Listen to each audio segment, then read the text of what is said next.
الحمد للہ الحمد للہ قادر الرزاق اللطیف الصلاة والسلام علی حبیبہ المصطفیٰ المرتضی والمجتبی وآلہ واصحابہ اجمعین اما بعد فاعوذ باللہ من الشیطان الرجیم بسم اللہ الرحمن الرحیم قال اللہ تعالی فی القرآن المجید والفرقان الحمید بسم اللہ الرحمن الرحیم یا ایہا الذین آمنوا اتقوا اللہ وکونوا مع الصادقین وقال اللہ تعالی فی مقام آخر ومن یضلل فلن تجد له ولیا مرشدا صدق اللہ مولانا العظیم وبلغنا نبی الامین المتین الکریم ونحن علی ذلک لمن الشاہدین والشاکرین والحمد للہ رب العالمین ز رحمت کن نظر برحال زارم یا رسول اللہ غریبم بے نوایم خاک سارم یا رسول اللہ توئی آقائے من مولائے من والی جان من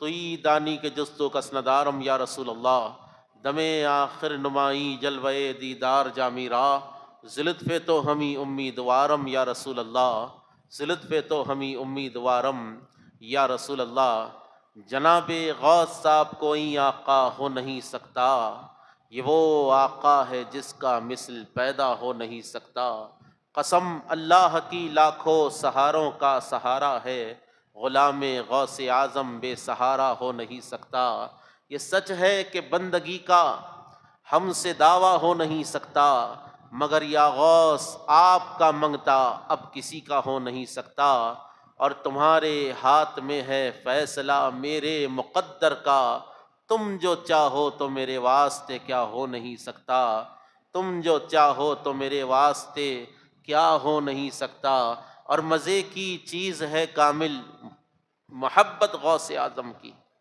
مزے کی چیز ہے کامل محبت غوث اعظم کی نہیں تو زندگی میں لطف پیدا ہو نہیں سکتا نہیں تو زندگی میں لطف پیدا ہو نہیں سکتا ایک دفعہ عقیدت محبت کے ساتھ نبی و آل نبی کی بارگاہ میں درود پاک کا نذرانہ پیش کرے پڑھے اللہم صلی علی سیدنا محمد وعلی آل سیدنا محمد وبارک وسلم اللہ رب العزت کا بے انتہا فضل ہے اس کا کرم ہے اللہ کا احسان ہے کہ جس نے مجھے اور آپ کو امت محمدیہ میں پیدا کیا اور دین حق اہل سنت والجماعت پر ہم تمام کو قائم و دائم رکھا میں نے اپنے خطبے میں جو آیت کریمہ پڑھنے کا شرف حاصل کیا ہے اللہ تعالیٰ قرآن مقدس میں ارشاد فرماتا ہے یا ایہا الذین آمنوا اے ایمان والو ایمان والے کی تعریف کیا ہے ایمان والے کی تعریف کیا ہے ایمان کی ابتدا توحید ہے اقرار توحید ہے اللہ کی یکتائی بیان کرنا ہے ایمان کی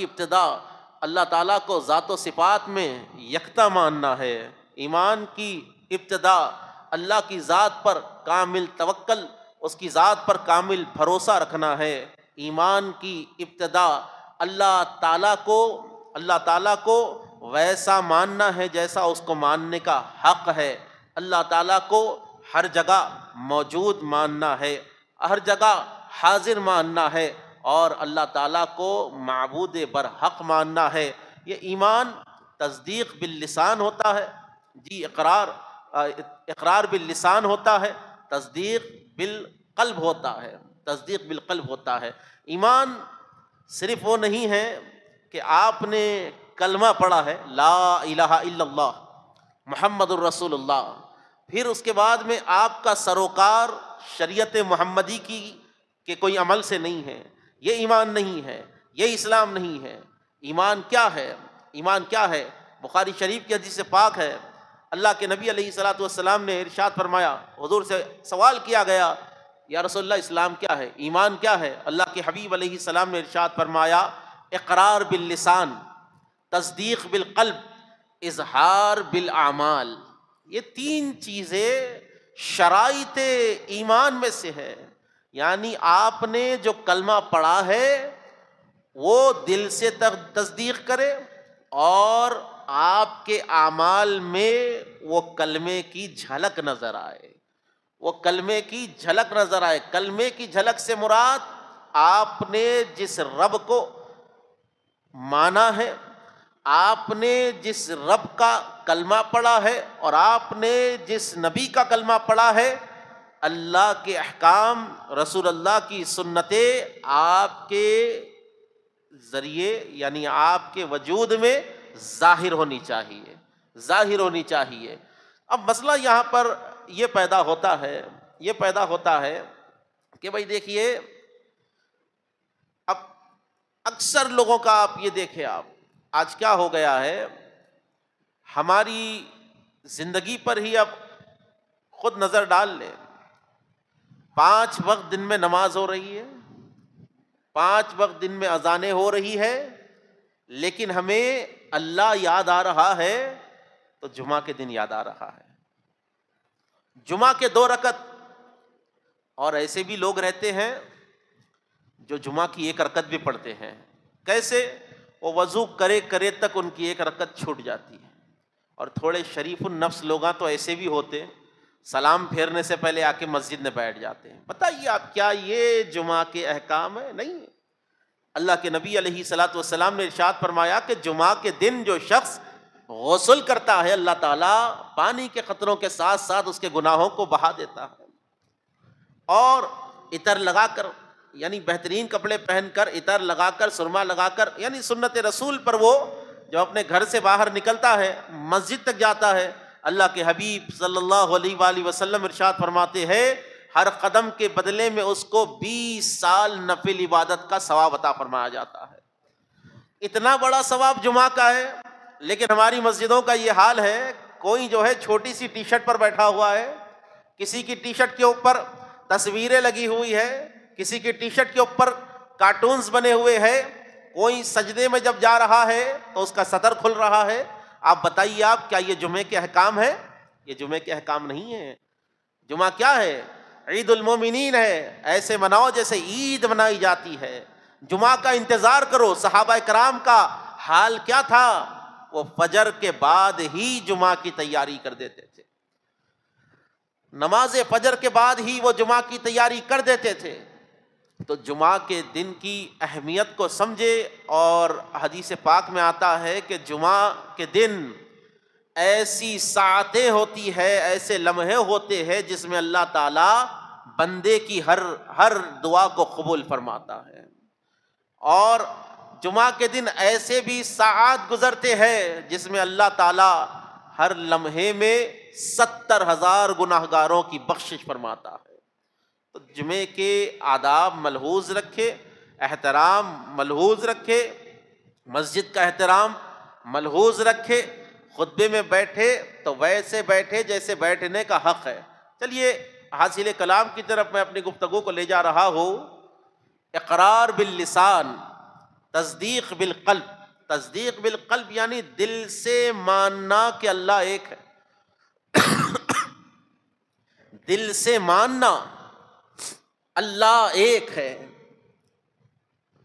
اللہ کے نبی علیہ السلام آخری پیغمبر ہے، آپ نے کلمہ پڑھا لا الہ الا اللہ، آپ نے گواہی دی کہ اللہ کے سوا کوئی لائق عبادت نہیں ہے، اللہ اسم ذات ہے، اللہ اسم جلالہ ہے، اللہ یہ رب کا نام ہے، اسم ذاتی ہے یہ اللہ کا، اور رحمان اس کی صفت ہے۔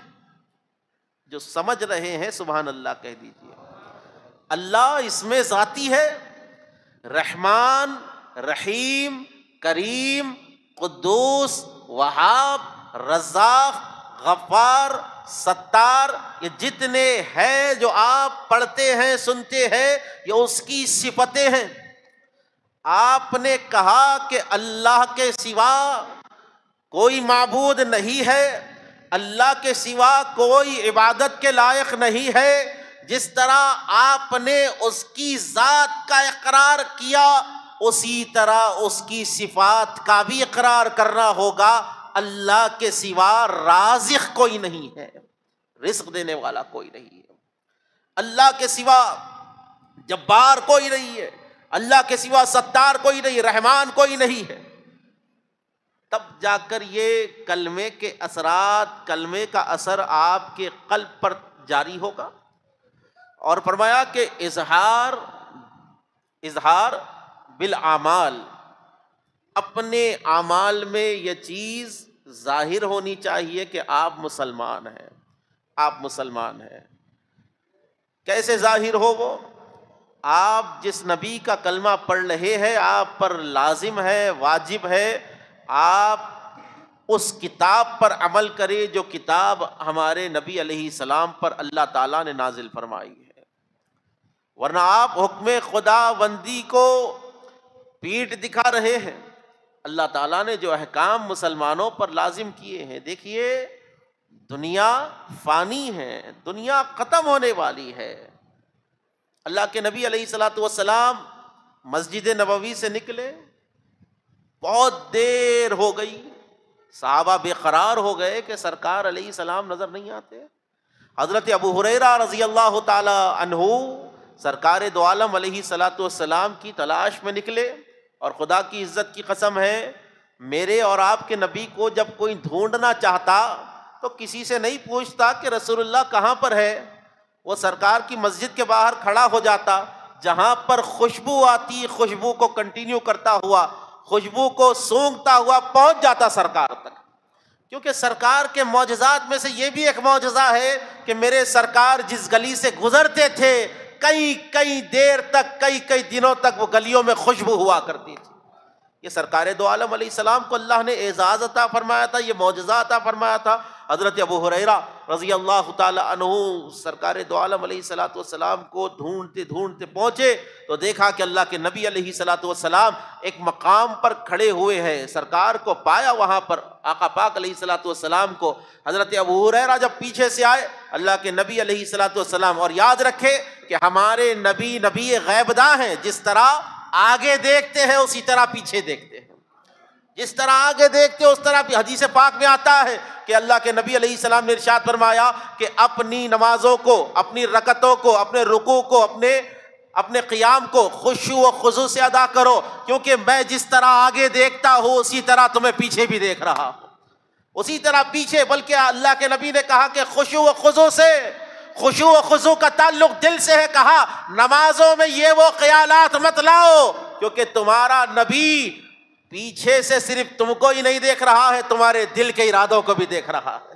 تو وہ نبی اللہ رب العزت نے ہم کو عطا فرمایا ہے، اور ہمیں فخر ہے، ہم یہاں سے صدا لگاتے ہیں یا رسول اللہ، ہماری صدائیں گنبد خضرا تک پہنچ جاتی ہے۔ ہم یہاں سے درود پڑھتے ہیں، اللہم صلی علی سیدنا محمد وعلی آل سیدنا محمد وبارک وسلم، ارے ہمارے لفظ ابھی ہل ہی رہے ہیں، ہمارا درود رسول اللہ کے کان مبارک تک پہنچ جاتا ہے۔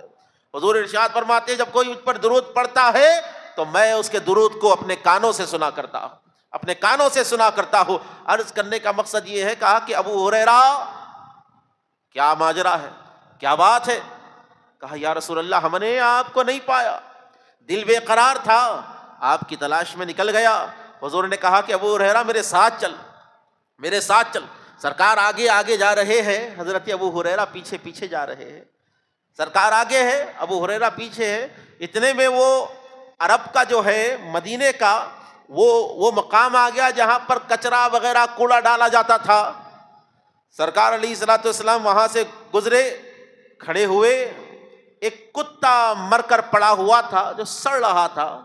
حضور نے ارشاد فرمایا ابو ہریرہ یہ کیا ہے، یہ کیا ہے؟ عرض کی یا رسول اللہ یہ کتا ہے، مر کر پڑا ہوا ہے، سڑ چکا ہے، گل چکا ہے، گندی باس آ رہی ہے۔ حضور نے ارشاد فرمایا ابو ہریرہ یہ تو بتا، کیا کوئی اس کتے سے محبت کر سکتا ہے؟ کیا کوئی اس کتے سے دل لگا سکتا ہے؟ کہا یا رسول اللہ کوئی بیوقوف ہوگا جو اس کتے سے محبت کرے گا، یہ نجس جانور سے محبت کرے گا، کوئی پاگل ہی ہوگا جو اس سے دل لگائے گا، اتنی گندی باس آ رہی ہے، اتنا نجس جانور ہے۔ اللہ کے نبی نے ارشاد فرمایا ابو ہریرہ سنو، دنیا اس سے بھی بدتر، دنیا اس سڑے ہوئے کتے سے بھی بدتر ہے۔ مسلمانوں توجہ فرمائیے، دنیا کیا شے ہے؟ یہ دنیا فانی چیز ہے۔ آپ سمجھ رہے ہیں کہ میں نے اگر بہت بڑا محل بنا دیا، میں نے اگر بہت بڑی عمارت بنا دی، میرا نام باقی رہے گا؟ خدا کی عزت کی قسم ہے، بڑے بڑے بادشاہ گزر گئے، آج ان کے تذکرے باقی نہیں رہے، آج ان کے نام باقی نہیں رہے، آج ان کی قبریں باقی نہیں رہی۔ اگر قبریں باقی ہے، مزارات باقی ہے، تو ان کی باقی ہے جنہوں نے ٹاٹ پر سنت مصطفیٰ پر اپنی زندگیوں کو گزارا ہے۔ آج شاہجہاں کی قبر پر جا کر کوئی فاتحہ نہیں پڑھتا، لیکن نظام الدین اولیاء کے پاس جا کر سب سر جھکاتے ہیں۔ کیوں؟ یہ نظام الدین اولیاء بادشاہ نہیں تھے، بادشاہ گر تھے، کنگ نہیں تھے، کنگ میکر تھے۔ جس پر نگاہ پڑتی اولیاء اللہ اس کو جو ہے بادشاہت عطا فرما دیتے۔ تو عرض کرنے کا مقصد یہ ہے کہ یہ دنیا، جو دنیا کے پیچھے بھاگا، وہ دنیا کی گمنامیوں میں ختم ہو گیا۔ جو دنیا سے محبت کیا، جس طرح دنیا فانی ہے وہ بھی فنا ہو گیا۔ دیکھو، ہر چیز جب آپ اللہ سے محبت کرتے ہیں تو اللہ باقی ہے۔ کیا ہے اللہ؟ اللہ باقی ہے، وہ باقی رہنے والی ذات ہے، اس کا فنا نہیں ہے۔ جب آپ اس سے محبت کریں گے تو اس کی محبت کے وسیلے سے اللہ تعالیٰ کی محبت کا احسان تم پر یہ ہوگا، اللہ باقی ہے، تمہارے مرنے کے بعد اللہ تعالیٰ تمہارے جسم کو باقی رکھے گا، تمہارے تذکرے کو باقی رکھے گا۔ آج ہم جو اولیاء اللہ کا ذکر کرتے ہیں، اولیاء اللہ کا جو ہم نام لیتے ہیں، انہوں نے اپنی ساری زندگیاں اللہ کے ذکر میں گزار دی ہے۔ ان کی زندگی کے لمحے لمحے اللہ کے ذکر میں گزرا کرتے تھے۔ تب جا کر یہ قبروں میں گئے تو اللہ نے کہا فاذکرونی اذکرکم، یہ میرا قاعدہ ہے، تم میرا ذکر کرو میں تمہارا ذکر کروں گا۔ اولیاء اللہ اپنی قبروں میں چلے گئے، وہ ان کی زندگی تھی جنہوں نے ساری زندگی اللہ کا ذکر کیا۔ اب رب نے کہا اذکرکم، اب میں تمہارا ذکر کروں گا، اب میں تمہارا ذکر کروں گا۔ یہ جو سرکار پیران پیر کا ذکر ہو رہا ہے، یہ سرکار خواجہ معین الدین حسن سنجری غریب نواز کا ذکر ہو رہا ہے، یہ جو سرکار بندہ نواز کا ذکر ہو رہا ہے، سرکار عبداللطیف لاہوری الحموی کا ذکر ہو رہا ہے، یوسفین شریفین کا ذکر ہو رہا ہے، یہ ہم نہیں کر رہے ہیں، اللہ ان کے ذکر کو بلند کر رہا ہے، اللہ ان کے ذکر کو بلند کر رہا ہے۔ تو عرض کرنے کا مقصد یہ ہے، اقرار باللسان، زبان سے کلمہ ظاہر کرو، تصدیق بالقلب، دل سے اس کو سچ مانو، دل سے اس کی تصدیق کرو، اظہار بالاعمال، اور اپنے اعمال سے اسلام کا اظہار کرو، اسلام کا اظہار کرو۔ ایسے نہیں کہ آپ زندگی تمام چبوتروں پر بیٹھ بیٹھ کر گزار دیے، آپ کی اولاد بھی آپ کو دیکھ کر چبوترے پر بیٹھے گی، جی چبوترے پر جا کر بیٹھ جائے گی۔ آپ جمعہ ٹو جمعہ آئیں گے، 2 رکعت پڑھیں گے، امام صاحب رائٹ پر سلام پھیرے، لیفٹ کے سلام تک آپ مسجد میں چپل ڈھونڈ کر بھاگ جائیں گے، تو آپ کی اولاد بھی وہی بے دینی کا شکار ہو جائے گی۔ ایسے بنو کہ تمہارے معصوم بچے تم کو نوٹس کریں، ایسے بنو کہ تمہارے بچے تم کو دیکھ کر دین کی راہ پر چلے، ایسے نہ بنو کہ تمہاری اولاد تمہاری وراثت چبوترا سمجھ جائے، ایسے بنو کہ تمہاری اولاد تمہاری وراثت مسلح سمجھے۔ وہ اس لیے آ کر مسجد میں بیٹھے کہ میرے والد آ کر بیٹھتے تھے، میرے دادا آ کر بیٹھتے تھے، تو اپنی اولاد کو اللہ تعالیٰ قرآن مقدس میں ارشاد فرماتا ہے قُوا أَنفُسَكُمْ وَأَهْلِكُمْ نَارًا، اے ایمان والو اپنے آپ کو اور اپنے گھر والوں کو جہنم کی دہکتی ہوئی آگ سے بچاؤ، اپنے آپ کو اور اپنے گھر والوں کو جہنم کی دہکتی ہوئی آگ سے، بھڑکتے ہوئے شعلوں سے بچاؤ۔ آج کیا حال ہمارے گھروں کا ہے، آپ گھر کے ہیڈ ہیں لیکن گناہ میں آپ بھی شریک ہو رہے ہیں، پورے بے نمازی تو آپ بھی بے نمازی، آپ بے نمازی تو پورے بے نمازی۔ بولے آپ کس طریقے کے ہیڈ ہیں؟ کیا آپ اسی لیے گھر کے بڑے ہیں کہ شادی کے رخے پر آپ کا نام آ جائے؟ کیا آپ اسی لیے گھر کے بڑے ہیں کہ آپ کی نمبر پلیٹ، آپ کی نیم پلیٹ گھر کے باہر لگ جائے؟ کیا آپ اسی لیے گھر کے بڑے ہیں کہ بچوں کے نام میں آپ کا تذکرہ بطور والد یا والدہ آ جائے، نہیں، بڑے ہو تو آپ دین کی بھی سرداری لیجیے، اپنے گھر میں دین کا کام کیجیے، دین پھیلائیے، آپ بچوں کو صحیح طریقہ سلیقہ بتائیے، آپ بچے جب جو ہے بولنے لگ جائے تو ان کو درود شریف سکھائیے، ان کو کلمے کا ورد کرائیے۔ ہمارے گھروں کا یہ حال ہے کہ ہمارے بچے بولنا سیکھے تو گالی دیتے ہیں، گالیاں دیتے ہیں، 4-5 سال کے 6 سال کے اگر ہو گئے تو مدر سسٹر کر دیتے پوری، اور آپ بڑے خوش ہو جاتے کتنی چھوٹی زبان سے کتنے گالیاں دے رہا۔ دیکھو بچہ جو ہے گالیاں دیتا، نانا کو گالی دے رہا، بابا کو گالی دے رہا، اماں کو گالی دے رہا، آپ خوش ہو رہے، بولے کتنا اچھا دکھ رہا ہے انہیں گالی دیتا ہوا۔ اب یہ پریکٹس اس کو گھر کے اندر مل رہی، یہ تھیوری اس کو گھر کے اندر مل رہی۔ اب تھوڑا بڑا 12-13 سال کا ہوا تو محلے والوں کو گالیاں دے رہا، جا کے محلے والوں کو جب گالیاں دے رہا، اور تھوڑا سا بڑا ہوا جوانی کے دور میں پہنچا تو لڑائی جھگڑے کر رہا، اور ذرا بڑا ہوا تو قتل و غارت گیری میں اپنی زندگی کو گزار رہا ہے، چوری کر رہا ہے، سود خوری کر رہا ہے۔ کس لیے؟ بچپن سے اس کو لا الہ الا اللہ محمد رسول اللہ کے احکام کی تعلیم نہیں دی گئی۔ جب وہ گالی دیتا تھا تو ماں باپ خوش ہوا کرتے تھے، وہی بچہ آج قاتل بنا ہوا ہے، وہی بچہ آج جواڑی بنا ہوا ہے، وہی بچہ آج بے دینی کا شکار ہے۔ کیا ہی بہتر ہوتا کہ مائیں اپنے بچوں کو گودوں میں دودھ پلاتے پلاتے فون نہ دیتی، بلکہ سرکار دو عالم کی حدیثیں سنایا کرتی، نعت شریف سنایا کرتی۔ کیا ہی بہتر ہوتا اس کو آپ گالی کے بجائے سورہ اخلاص سکھا دیتے، کلمے کا ورد اس کو آپ سکھا دیتے۔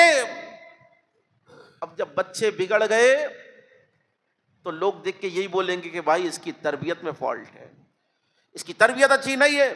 کیوں؟ ایک قاعدہ ہے کہ اچھوں کے ساتھ رہو تو اچھے بنو گے، بروں کے ساتھ رہو تو برے بنو گے۔ نیکوں کی صحبت نیک کرتی ہے، بروں کی صحبت برا بنا دیتی ہے۔ سچوں کی صحبت تم کو سچا قرار دے گی، جھوٹوں کی صحبت تم کو جھوٹا بنا دے گی۔ حضرت عبد الرحمن جامی غسل خانے کے اندر گئے، حمام کے اندر گئے۔ پہلے دور میں مٹی سے جو ہے اپنے جسم کو رگڑ کر نہایا جاتا تھا، مٹی کو لیا، اس کو سونگا، مشک و عنبر جیسی خوشبو آ رہی ہے۔ آپ نے مٹی سے کلام کیا، تو خاک ہے، تجھ میں یہ خوشبو کہاں سے آ گئی؟ مٹی بزبان حال بول پڑی کہ اے عبد الرحمن، معاملہ یہ ہے، خاک تو ہوں، میری اصل خاک ہے، مجھ میں خوشبو اس لیے آئی کہ میں نے تھوڑی دیر گلاب کے ساتھ، مشک کے ساتھ، عنبر کے ساتھ دوستی رکھی ہے، سنگت رکھی ہے، بس تھوڑی دیر میں ان کے ساتھ رہی۔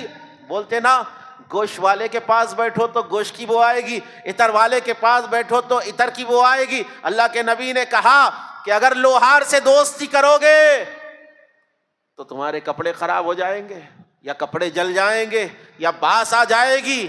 اللہ کے نبی نے کہا عطر والے سے دوستی کرو گے تو اگر وہ تم کو عطر دے یا نہ دے، تمہارے پاس خوشبو تو آ جائے گی، وہ خوشبو سونگھنے کا موقع تو ملے گا۔ سرکار دو عالم علیہ السلام نے یہ بیان فرما دیا کہ نیکوں کی صحبت نیک بناتی ہے، بروں کی صحبت برا بناتی ہے۔ جب آپ جانتے ہیں کہ کوئی دنیا دار ہے، دنیا داری میں مست ہے، تو ایسوں کی صحبت اختیار کر کر اپنی زندگیاں تباہ نہ کرو۔ اگر واقعی تم چاہتے ہو کہ قبر کے گڑھے کے اندر تم پر رحم کیا جائے، اگر واقعی تم چاہتے ہو کہ میدان محشر میں، اس میدان میں تم پر رحم کیا جائے کہ جہاں پر بیٹی کی ماں نہیں ہو سکے گی، جہاں پر باپ کام نہیں آ سکے گا، بھائی بھائی کے کام نہیں آئے گا، دوست دوست کے کام نہیں آئے گا، نہ دولت کام آئے گی، نہ شہرت کام آئے گی، نہ دنیاوی عزتیں کام آئے گی، وہاں پر اگر کچھ کام آئے گا تو اللہ کا فضل کام آئے گا، وہاں پر کچھ کام آئے گا تو نبی کے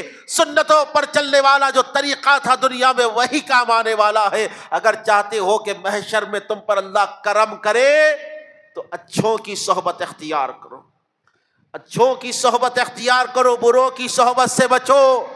اسی لیے ہم جمعرات کا دن ہو، جمعہ کا دن ہو، جب بھی وقت ملے درگاہوں پر جا کر بیٹھتے ہیں، آستانوں پر جا کر بیٹھتے ہیں۔ یہ وہابی، یہ دیوبندی، یہ اہل حدیث ہم سے سوال کرتے ہیں کہ درگاہوں پر جانے سے کیا ملتا ہے؟ جس طرح گوشت والے کے پاس گوشت ملتا ہے، عطر والے کے پاس عطر ملتا ہے، پھول والے کے پاس پھول ملتا ہے، اللہ والے کے پاس اللہ ملتا ہے، اللہ والے کے پاس اللہ ملتا ہے۔ ہم درگاہوں کو جا کر، ارے تو یہ دیکھ رہا ہے کہ ہم درگاہ پر گئے ہوئے ہیں، چوکھٹ کو بوسے دے رہے ہیں، ارے شرک و بدعت کے فتوے لگانے والے، اگر تجھے پتا ہوتا بغداد کی چوکھٹ میں کیا اثر ہے تو سر نہ اٹھاتا۔ اگر تجھے معلوم ہوتا بابا شرف الدین سہروردی کی چوکھٹ میں کیسا فیضان ہے تو خدا کی عزت کی قسم ہے پہاڑ سے تو نیچے نہ آتا۔ کیوں؟ ان رحمت اللہ قریب من المحسنین، کہ اے اللہ کی رحمت کو ڈھونڈنے والو، اللہ کی رحمت کو اگر تلاش کرنا ہو تو اولیاء کے درباروں میں آ جاؤ، رحمت نازل ہوتی ہے۔ جہاں پر ولیوں کا ذکر ہوتا ہے وہاں پر رحمت نازل ہوتی ہے۔ تو عرض کرنے کا مقصد یہ ہے، درگاہوں پر ہم اس لیے جاتے ہیں کہ رحمت کے چھینٹے ہم پر پڑ جائیں۔ کیا پڑے؟ رحمت کے چھینٹے ہم پر پڑ جائے۔ اب لوگ بولتے ہم درگاہ کو نہیں جاتے، بولتے نا ہم درگاہ کو نہیں جاتے، تو درگاہ کو جائیں گا کیسا؟ تیرے پاس درگاہ ہی نہیں ہے۔ درگاہ بننے کے لیے ولی ہونا، کیا ہونا؟ زور سے بولے تو آگے بڑھو۔ درگاہ ہونا، گنبد بننا، چھت ڈلنا، خبر بننا، مزار بننا، بولے تو پہلے ولی ہونا۔ اور اللہ رب العزت نے اولیاء کو ہر فرقے میں نہیں رکھا، صرف اہل سنت میں رکھا۔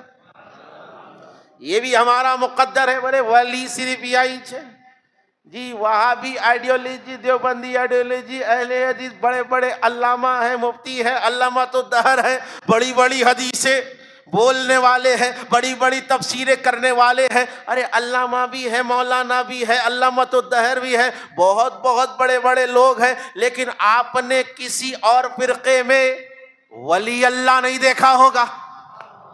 ولیوں کا کانسیپٹ اہل سنت والجماعت میں ہے۔ کسی نے کہا کہ بھائی ہمارے پاس نماز ہے، ہمارے پاس روزہ ہے، ہمارے پاس ذکر ہے، ہمارے پاس جو ہے حج ہے، ہمارے پاس زکوٰۃ ہے، تو ہم نے کہا کہ خدا کی عزت کی قسم ہے ہمارے پاس بھی سنت ہے، ہمارے پاس بھی روزہ ہے، ہمارے پاس بھی نماز ہے، ہمارے پاس بھی شریعت ہے، لیکن تجھ میں اور مجھ میں جو فرق ہے، ہمارے پاس ولی ہے، تمہارے پاس ولی نہیں ہے۔ اس نے کہا کہ ولی کی کیا ضرورت ہے جب ہمارے پاس مصلی ہے، جب ہمارے پاس مسجدیں ہیں، جب ہمارے پاس محراب و منبر ہے۔ تو ہم نے کہا کہ اللہ رب العزت نے یہ ڈکلیریشن دے دیا کہ نمازیں، روزے، حج، زکوٰۃ کسی کے پاس ہو، یہ دلیل نہیں ہے کہ وہ حق پر ہو۔ اللہ نے کہا وَمَن يُضْلِلْ فَلَن تَجِدَ لَهُ وَلِيًّا مُرْشِدًا، کہ اللہ جب کسی فرقے کو گمراہ کرنا چاہتا ہے تو ان میں نہ ولی کو پیدا کرتا ہے نہ مرشد کو پیدا کرتا ہے۔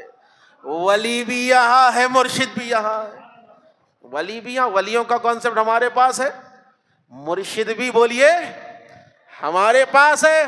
1400 سال گزر گئے، ان 1400 سال میں بہت نکلے اسلام سے، رافضی بھی نکلے، قدریان نکلے، خارجی نکلے، ناصبی نکلے، آج سے 100-200 سال میں وہابی نکلے، اہل حدیث نکلے، دیوبندی نکلے، لیکن 1400 سال کی ان کڑیوں میں اہل سنت کو اللہ رب العزت نے، اللہ کے نبی نے ولایت کا تحفہ عطا فرمایا۔